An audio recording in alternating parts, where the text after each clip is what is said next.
the escape. This is a story of a Polish family and of what happened to them during the Second World War and immediately afterwards. Their home was in a suburb of Warsaw. Their father, Joseph Bielski, was a headmaster of a primary school. He and his Swiss wife, Margaret, had 3 children. In early 1940, the year when the Nazis took Joseph away to prison, Ruth, the oldest, was nearly 13, Edith was 11, and the fair-headed Baronia 3. Warsaw, under the Nazis, was a place of terror, and without their father to protect them, the Bielskis had a grim time of it. But worse was in store for them. They were to endure hardships and conditions that made them think and plan and act more like adults than children. Great responsibilities were to fall upon Ruth. Many other girls had to face difficulties as great as hers, but if there are any who face them with as much courage, unselfishness, and common sense as she did, I have not met them. First I must tell you of Joseph Bielski and what happened to him in the prison camp of Zachna. The prison camp which the Nazis sent him to was in the mountains of South Poland. A few wooden hunks clung to the edge of the bleak hillside. Day and night the wind beat down upon them, for the pine trees were thin and gave little shelter. For months of the year, snow lay thick upon the ground. It smothered the huts. It gave a coating of white fur to the 12-foot double fence of wire that surrounded the clearing.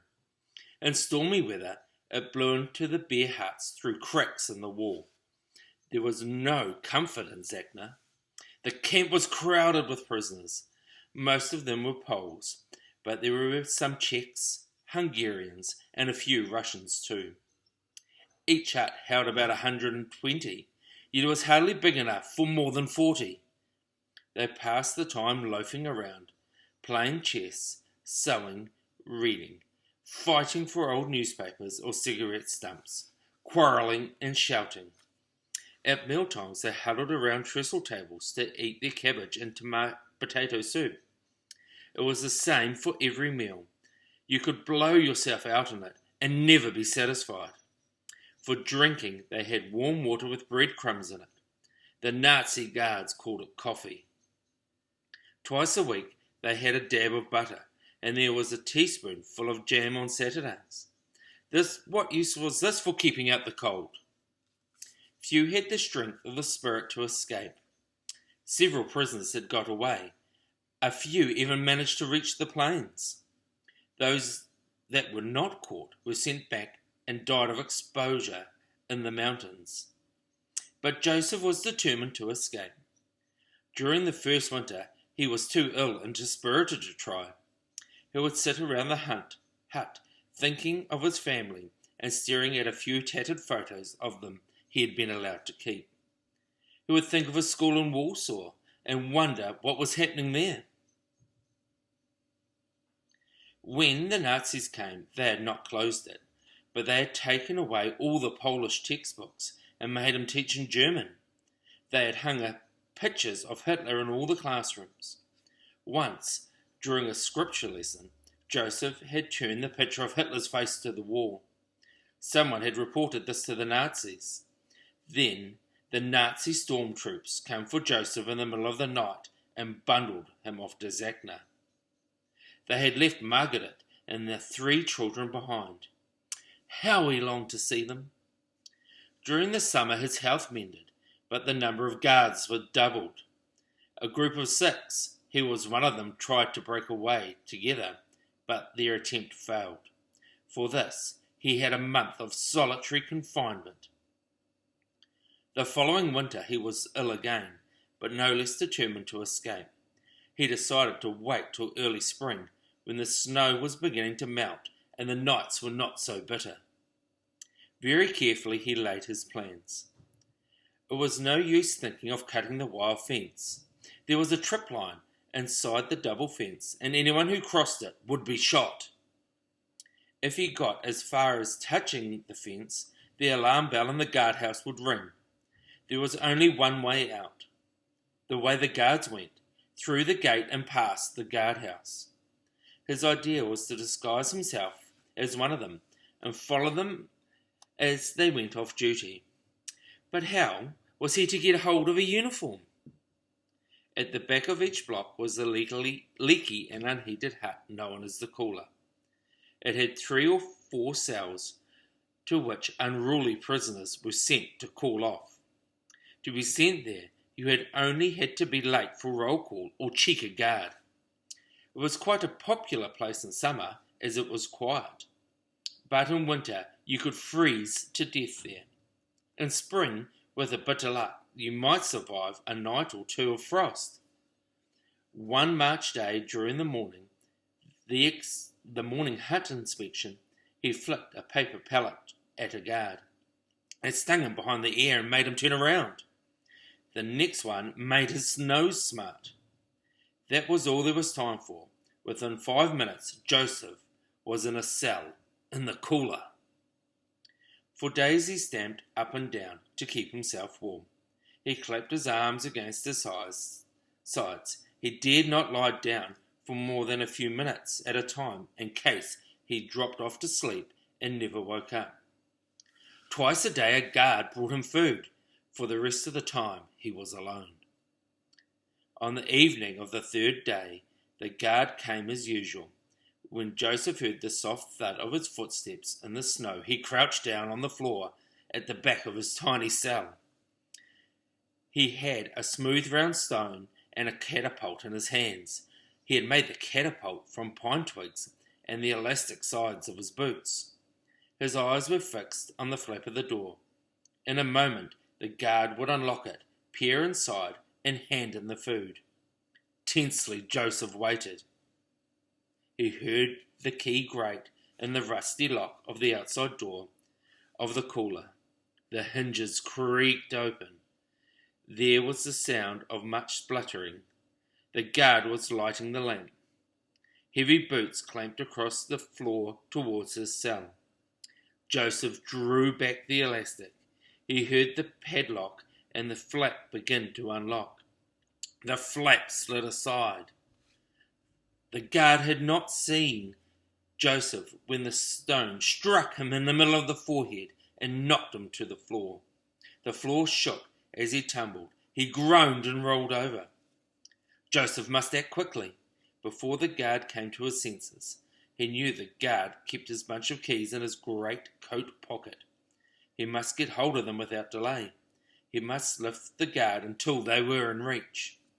He took the hook and line from under his bed. He had made the line by cutting thin strips from his blanket and plaiting them together. The hook was a bent 4-inch nail he had smuggled in from his hut. After several attempts, the hook caught in the top fastened button of the guard's great coat. He tugged at the line and drew the guard, still groaning, up towards him, higher and higher. Suddenly the line snapped. The guard fell back, striking his head sharply on the floor. The hook was lost. Joseph had one spare hook. That was all. He tried again. This time the cotton broke and the button went spinning across the floor. He tried for the next button. Again the cotton broke. He had begun to despair when he saw the keys. They were lying on the floor. They had been shaken out of the great coat pocket when the guard fell. Quickly Joseph fished for a ring of keys and hauled it up. A few moments later he was kneeling beside the senseless body, hastily stripping off the uniform. There was no time to lose. Already the locking up of the prisoners had started, and he could hear the guards shouting at them outside. Joseph felt warm in the guard's uniform. The great coat reached his ankles. The fur cap had flaps covering his ears. He smiled to himself as he locked the guard in the freezing cell. Then, turning up his collar so that the tips touched his cheekbones, he went out into the bitter night. He walked through the snow towards Block E, where the Hungarian and the Romanian prisoners were kept. In the dark shadows behind the huts, he hid until the trumpet sounded the change of guards. Hundreds of times he had watched the soldiers of the guard fall in and march out of camp. He had memorized every order, every movement. It seemed to him quite natural now to be lining up with the others. "Anything to report?" the officer asked each of them. "All correct, sir," they answered. "All correct, sir," said Joseph in his best German. "Guard dismiss," said the officer. Joseph dropped to the rear and followed the other soldiers out of the great spiked gate and into freedom. It seemed too good to be true. Some of the soldiers stopped outside the guardhouse to gossip. A few went in. Joseph walked straight ahead, turning his head away from the window light as he passed. "Where are you going?" one of them called. "Shangri-La," he muttered. It was the soldiers' name for the nightclub in the village where they sometimes spent their off-duty times. Without looking behind him, he walked on.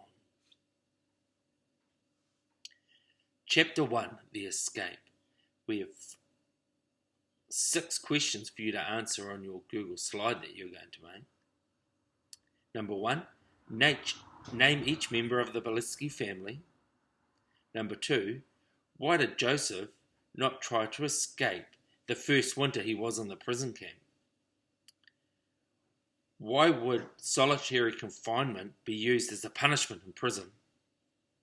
What did Joseph have to be careful of in the cooler? What do you think was the most dangerous part of Joseph's escape, and why? And how would Joseph have felt as he walked from the prison? Remember, try to use examples from the text to back up your ideas and answers for the questions. Wow, that must have been really hard for Joseph to escape from the prison camp. I really look forward to hearing your ideas and answers to the questions. There's also a design activity for you to do when you're finished. Really look forward to hearing your ideas. Please share them with me when you're done. Have a great day. Be safe.